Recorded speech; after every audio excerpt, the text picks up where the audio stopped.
Hello everyone, today I'm going to be going over the best gear for level 60 Storm and also showing how to get some of these items because a few of these are actually pretty new. This video actually should have been made a long time ago whenever I did acquire most of these because there is one thing that I'm actually missing, but I'll get into that later. This was actually suggested in my Discord by Ernie on January 3rd, 2024. So this is fairly old. I hope he doesn't need this still, honestly. Thanks, Ernie. Sorry, I'm over a year and a half late, but anyways, let's go ahead and get into this with the hat. This hasn't changed since Zigzag came out. It's the lower zigzag headdress. To compare, we do have the Waterworks hat, and realistically here you're losing an accuracy to gain 2 damage and power pip. You're losing resist, but you're also a storm, so your resist really doesn't matter. Basically, you're just going to try and kill as fast as possible and do big numbers.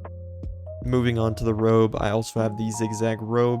Comparing to the Waterworks cape, we're just gaining crit damage, losing resist, staying the same with accuracy, losing block, but gaining power pip. And as elemental schools, you really need power pip in early levels, especially around level 60, because we don't get any from our gear usually. I think spirit and balance schools benefit from getting power pip percentages on their gear, but that is not a luxury that we have. To move on to the boots, this is just Skyscream boots.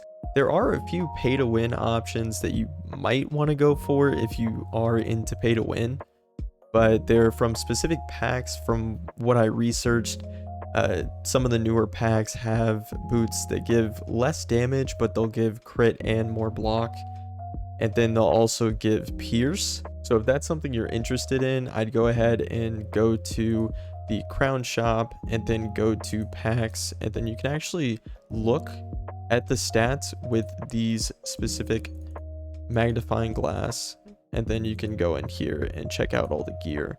But going back, I still think that the Skyscream boots are going to be your option for usual questing and everything like that. I'm not a PvPer, so I have no idea what the best gear is for that, but this is how I see it from a stats perspective. I think the Waterworks boots are the best. Moving on to the wand.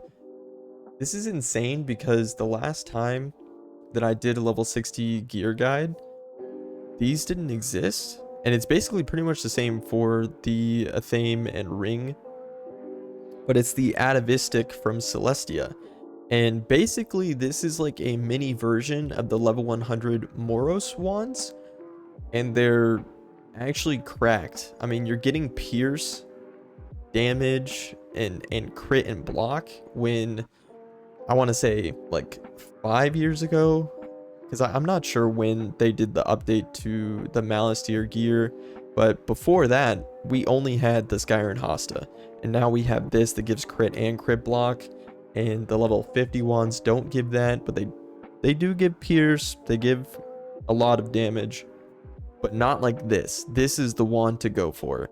The wand specifically dropped from a boss in Celestia called Big Salgio in the Chancel, I believe. This actually took a while to farm since you do have to go to the very end of the dungeon just to get this dropped, but honestly, I think it's worth it because, I mean, you just get big damage stats, and that's exactly what you want as a storm.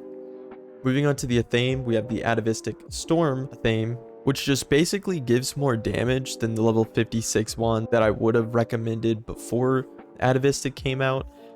Basically, you're just getting more damage, really just a minor upgrade. I'd go for the level 56 Athe, which you can usually get in the bazaar, but sometimes storm is kind of iffy because a lot of people do buy them as soon as they go into the bazaar.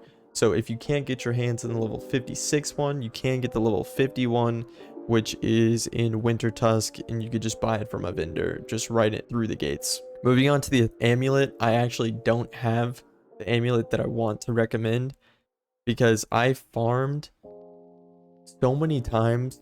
Basically, you can just get this from, I think it's lower zigzag. It's the final boss. You go in there, Basically, it's just an upgraded version of this amulet that gives 95 health and 2 storm damage. There's also another one that gives 2 storm damage and 115 health, but that one doesn't come with a tier socket. It comes with square sockets, I believe. And if you wanted to unlock that and socket in some like flat resist jewels, you can.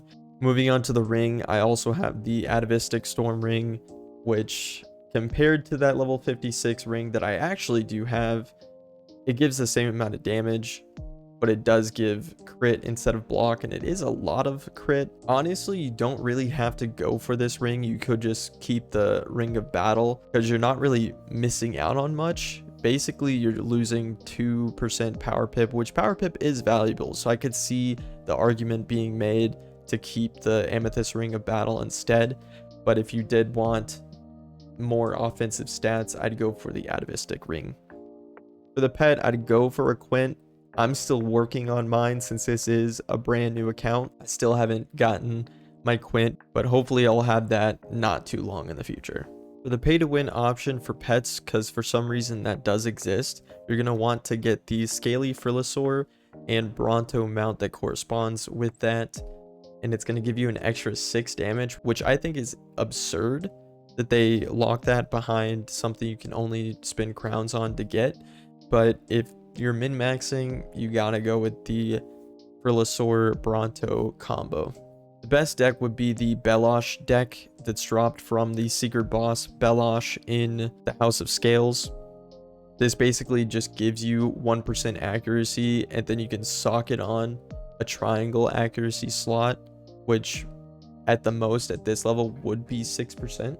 The only other options for this would be like a Arc Mastery deck, which I really wouldn't recommend because you're going to lose out on 7% accuracy, and as a storm you really do want that accuracy because even still we don't get 100% with all these jewels added. I'll show off the stats real quick. We have 128 damage, which would be 138 if you had the amulet and if you had a perfect Quint pet. Basically the pet would add 8 damage because that's what I'm missing on that, and the 2% from the amulet. Resist would be 22% with whatever flat resist you're able to socket. Accuracy at 28%, so you still can fizz. You got like a 2% chance there, which actually comes up a lot more than you'd think. Moving on to the advanced, we have 251 critical and 71 block. I'm gonna be honest, even with 71 block, you don't get Brit on as much as you would think because they did nerf Celestia. 10% armor piercing, that's with the jewels that I socketed, which I do have the max jewels, so basically you could just only get 6% unless you're using some of the pay to win gear that would give you a little bit more armor pierce, which really doesn't matter, at least for only questing. And then we do have 75% power pip, and then Arc Mastery doesn't really matter because that's with your level. That 75% is kind of brutal, but there's not really much else we can do. But now that I've already gone over all the stats, let me go ahead and show you where to get everything. For the hat and the robe, you're going to go to the House of Scales in Krokotopia's upper zigzag dungeon. You want to go through the whole thing, defeat the final boss, and pray to the gods that you get your hat and robe as fast as possible, because I think it actually took me like 30 runs to get, so good luck. For the boots, you're going to be going to the Waterworks dungeon in Crab Alley. This final boss can actually be respawned if you don't get the boots on the first go. All that you need to do is have a full group of 4 people. 3 of them stay in the final boss room, and 1 person runs off to a different room and comes back, and that respawns the boss. For the wand, you just have to go to this sigil right here in the middle of the Celestia base camp. Go through the full dungeon and fight the final boss for a chance to get your wand. For the Athame, you have to go to the Barbican in the Crustacean Empire right here and fight the 1 boss that spawns for your chance to get the Athame. To get the amulet, you have to go to Lower Zigzag, which is the first dungeon you do in Zigzag. Run through the full dungeon and the final boss drops the amulets. For the ring, you're going to go defeat Queen Calypso in Calypso's Cavern, also in the Crustacean Empire, and she's the only one that spawns. You can actually respawn her with a lever in the dungeon, so it's really easy. All that you have to do is defeat her until the ring drops. Finally, for the deck, you're going to run through the House of Scales again. About halfway through, there's going to be a stone skeleton key boss. You just unlock that door. Belosh is going to be inside, and he drops the decks. And that's the best gear for level 60 Storm. If you have any other suggestions, leave it in the comments below, or if there's something that I missed, join the Discord to suggest any more videos just like this. Thanks for watching, and I hope to catch you in the next one. Peace.